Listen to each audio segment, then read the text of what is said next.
ତିର୍ତ୍ତୋଲ ତାଲୁକୁ ଆଇନ ସେବା କମିଟି ପକ୍ଷରୁ ମଣିଜଙ୍ଗା ପଞ୍ଚାୟତ କାର୍ଯ୍ୟାଳୟ ସଭାକକ୍ଷରେ କଠିନ ବର୍ଜ୍ୟବସ୍ତୁ ପରିଚାଳନା ସମ୍ପର୍କରେ ଏକ ସଚେତନତା କାର୍ଯ୍ୟକ୍ରମ ଅନୁଷ୍ଠିତ ହୋଇଯାଇଛି। ଆଇନ ସେବା ସମିତି ଅଧ୍ୟକ୍ଷା ତଥା ତିର୍ତ୍ତୋଲ ବିଚାର ବିଭାଗୀୟ ଅଦାଲତର ବିଚାରପତି ସିଓନା ସିଦ୍ଧାର୍ଥ ମହାରଣା ଯୋଗଦେଇ କଠିନ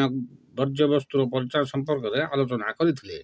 ଉପସ୍ଥିତ ଅତିଥିମାନଙ୍କ ମଧ୍ୟରେ ମଣିଜଙ୍ଗା ପଞ୍ଚାୟତ ସରପଞ୍ଚ ଶଶଧର ମଲ୍ଲିକ, ତିର୍ତ୍ତୋଲ ଓକିଲ ସଂଘର ସଭାପତି ସରୋଜ କୁମାର ପାଣିଗ୍ରାହୀ, ପୂର୍ବତନ ସରପଞ୍ଚ ଅନିଳ ସ୍ୱାଇଁ, ସମାଜସେବୀ ସୁଶାନ୍ତ କୁମାର ସାହୁ, ଏମ୍ବିକେ ମମତା ମଞ୍ଜାରୀ ପଟ୍ଟନାୟକ ପ୍ରମୁଖ ବହୁ ସଦସ୍ୟ ଏଥିରେ ଅଂଶଗ୍ରହଣ କରିଥିଲେ। ତିର୍ତ୍ତୋଲ କୋର୍ଟର ସମସ୍ତ କର୍ମଚାରୀ ଓ ପଞ୍ଚାୟତର ସମସ୍ତ କର୍ମଚାରୀ ଏଥିରେ ଉପସ୍ଥିତ ଥିଲେ। ବହୁ ସାଧାରଣ ଜନତା ଏଥିରେ ଯୋଗ ଦେଇ କର୍ମଶାଳାକୁ ସଫଳମଣ୍ଡିତ କରିଥିଲେ। ସଚେତନ କରାଗଲା ସେଥିରେ जो सॉलिड वेस्ट मैनेजमेंट से जी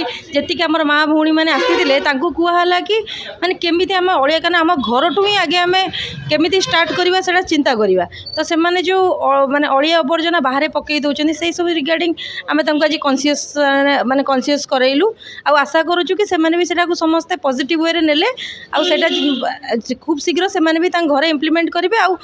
आगु को आम आम निजे भी कलेक्टिव कॉन्शियस होगी आम चिंता करवा कि जमी आमे भी निजे गोटे कौटी असना करने आगे आम 3 थर भाव कि आमर भी ये सोसाइटी किसी रेस्पॉन्सिबिलिटी अच्छी।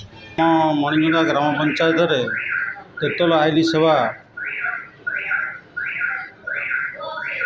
कमिटी तरफ कठिन वर्ज्यवस्तु परिचालना उपर एक कार्यक्रम करा आज आम लोक मानक बुझेलु जे वर्ज्यवस्तु को किपरि भाव में परिचालना कर आम दैनंदिन जीवन में विभिन्न प्रकार वर्ज्यवस्तु सृष्टि करगुड़ी मध्य पनीपरिवार चोपा पॉलिथीन व्यवहार करुचु, जरी व्यवहार करुचु, ये सब को सुपरिचालना करने मैडम महोदय आमको बुझाई ता समस्त कार्यकारी हो आशा करुच्ची। आमर आज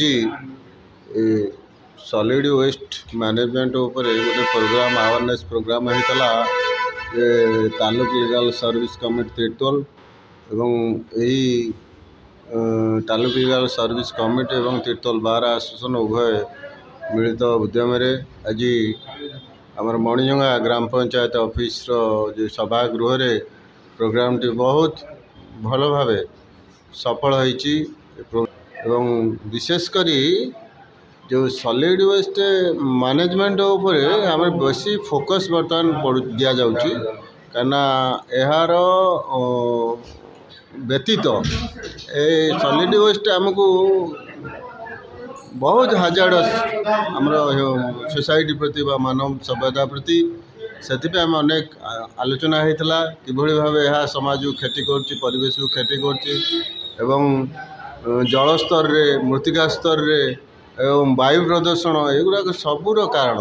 तेणु ये संपर्क आम सचेतन करैलु बेस माँ मैंने एवं अंचल भाई मैंने समस्ते उपस्थित थिले एवं आमर जज मैडम से अवेयरनेस प्रोग्राम सचेतनता सचेतन करते आम जे शशधर मल्लिक जे सरपंच से करते एटार जे विशेष आमर जे एक्स सरपंच अनिल कुमार स्वाई एवं अन्य आमर ये अंचल मान्यगण्य लोक भी थिले विशेषकर आम बार जे संपादक श्रीजुक्त टुकन चौड़ सेठी सी बहुत सहयोग थिला खूब सुंदर भाव मु आशा करुँच आम समाज पे बहुत आवश्यक अच्छी परिवर्तन आनी पारिबो। Bureau report news plus Odia.